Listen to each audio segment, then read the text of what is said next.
પરોપકારી મનુષ્યો. વિદ્યાર્થી મિત્રો, રમણભાઈ મહિપતરામ નીલકંઠનો જન્મ અમદાવાદમાં થયો હતો. પરોપકારી મનુષ્યો એ રમણભાઈ નીલકંઠ દ્વારા લખાયેલ હાસ્ય નિબંધ છે.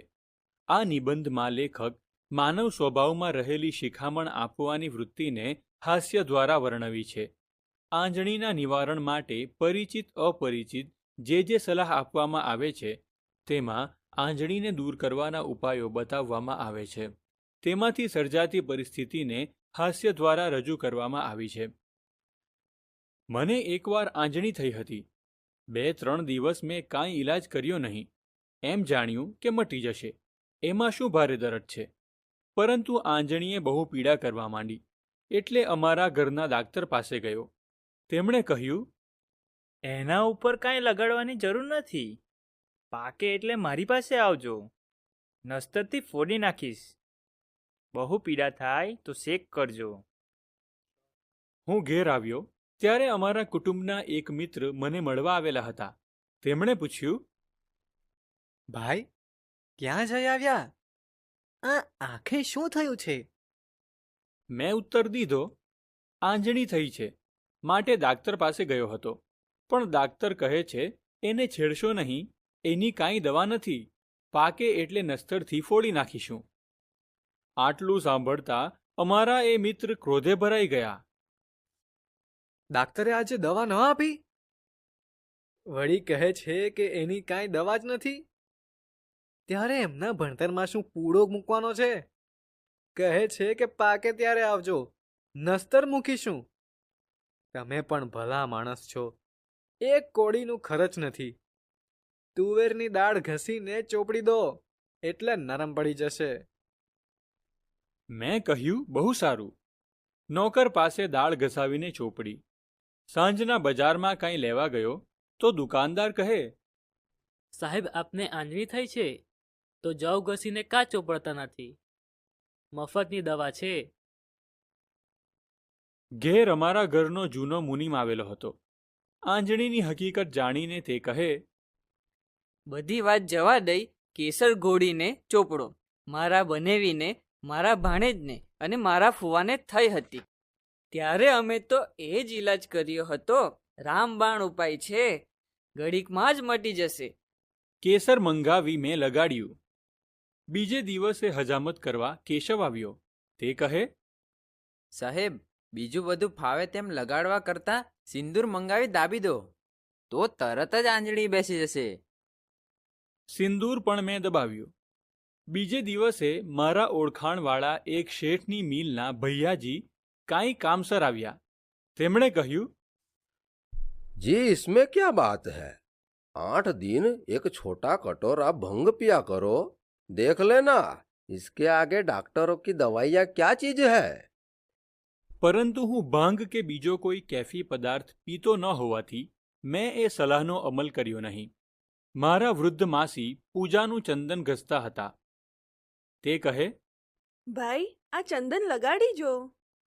મેં ચંદન લગાડ્યું. જમતી વખતે રસોઈયો કહે, સૂંઠ ચોપડો. મેં સૂંઠ પણ ચોપડી. ખેપ લઈને ધોબી આવ્યો. તે કહે, લવિંગ ઘસીને ચોપડો. બળતરા બળશે પણ આંજણી ઊભી જ નહીં રહે. લવિંગ પણ લગાડ્યું. કેમ કે આંજણીના વધતા જતા દુઃખથી હું કંટાળી ગયો હતો અને કાંઈ કરતે આરામ થાય છે એમ વિચારી આ પરદુઃખભંજક મનુષ્યોની સલાહો એક પછી એક જોતો હતો. હું ઓટલે ઊભો હતો તેવામાં ગોળ વેચનાર વેપારી આવ્યો. તેણે કહ્યું, શેઠજી, અમારા લોક તો આવી આંજણી થઈ હોય તો તેના ઉપર ગોળનો ચપકો દઈ દે. છરીના પાના ઉપર ગોળ મૂકી તેને તપાવી લગાવી દેવો. ગરીબ માણસનો ઉપાય છે. અમે ડાક્ટરના પૈસા ભરીએ તો મરી જઈએ. ગોળનો ચપકો તો શેક જેવો જ માની તરત લગાવી દીધો. પરિણામમાં દરદ વધ્યું.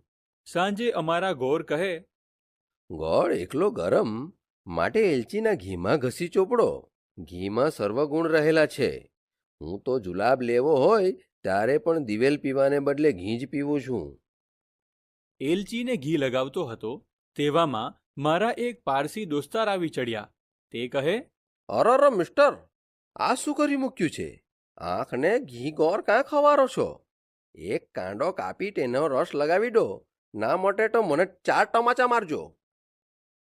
જેમ તેમ કરી કાંદાની દુર્ગંધ વેઠીને મેં રસ પણ લગાડ્યો. હવે તો આંજણીના અંદર શા હાલ હતા તે ખબર પડે તેમ નહોતું. દવાઓના પડ ઉપરા ઉપરી આવી આંખની બાજુ ઉપર એક નાની ડુંગળી બની રહી હતી. વેદના વધવાને લીધે હું પથારીમાં પડ્યો તરફડિયા મારવા લાગ્યો. તથા હવે કોઈ પૂછે તો કાંઈ કહેવું નહીં તથા નવો ઉપાય અજમાવવો નહીં એમ મેં નક્કી કર્યું. એટલામાં મને ઠીક નથી જાણી મારા એક વિધવા ફોઈ ખબર કાઢવા આવ્યા. તે કહે, ભાઈ તમે અંગ્રેજી ભણેલા તે ગણેલા નહીં. હું તો મને કાંઈ પણ થાય ત્યારે જરા લોટ ઘીમાં શેકી ખાઈ લઉં. જો બદામ હોય તો થોડી નાખું, નહીં તો ઘી ખાંડ ને લોટ તો ઘરમાં હોય જ. તાવ આવે, ઉધરસ થાય કે વા આવે, માથું દુખે કે સળેખમ થાય, તો પણ મારો તો એ એક જ ઈલાજ છે. ફોઈનું લાલ ચણોઠી જેવું શરીર જોતા એ ઉપાય અજમાવવાની વાત મારા મનમાં ઉતરી. વળી શીરાનો સ્વાદ પણ કોને ન ગમે? માટે બીજા ઉપાય કરતાં ઘણી વધારે ખુશીથી ફોઈનો ઉપાય શરૂ કર્યો અને 2-3 દિવસ ચાલુ રાખ્યો. પણ આંજણી તો કશાને ગાંઠે નહીં. અંતે પાછો ડાક્ટરને ઘેર ગયો. તમામ ચોપડેલી દવાઓનો ડુંગર ખોતરી કાઢ્યો અને અંદરથી આંજણી નીકળી એટલે તેના ઉપર નસ્તર મૂક્યું. બગાડ નીકળી જતાની સાથે જ આરામ લાગવા માંડ્યો. મારા જે હિતેચ્છુઓએ મારી દયા ખાઈને મારા દુઃખનો ભાર ઓછો કરવા કાળજી રાખી હતી તેમનો જાહેરમાં આભાર માનવાની આ તક લઉં છું. સારાંશ: આ હાસ્ય નિબંધમાં પારકાની મુશ્કેલી જોઈને માંગ્યા વગર સલાહ આપનારા લોકોને કારણે સર્જાતી તકલીફોનું હળવાશથી ગદ્યમાં નિરૂપણ છે. દર્દીને ગમે તેટલું દુઃખ થાય અને પીડા થાય પણ પોતે બતાવેલ ઉપાય શ્રેષ્ઠ છે અને રોગ તરત જ દૂર થઈ જશે એવા ઘણા જાણીતા અને અજાણ્યા લોકો દાવો કરતા હોય છે. આ નિબંધના કેન્દ્રમાં આવા લોકોની સલાહને અનુસરતી દુર્દશાનું હાસ્યજનક નિરૂપણ છે. આંજણીના નિવારણ માટે અપાયેલી અનેક સલાહોનું રસપ્રદ નિરૂપણ અહીં છે. છેવટે દર્દીએ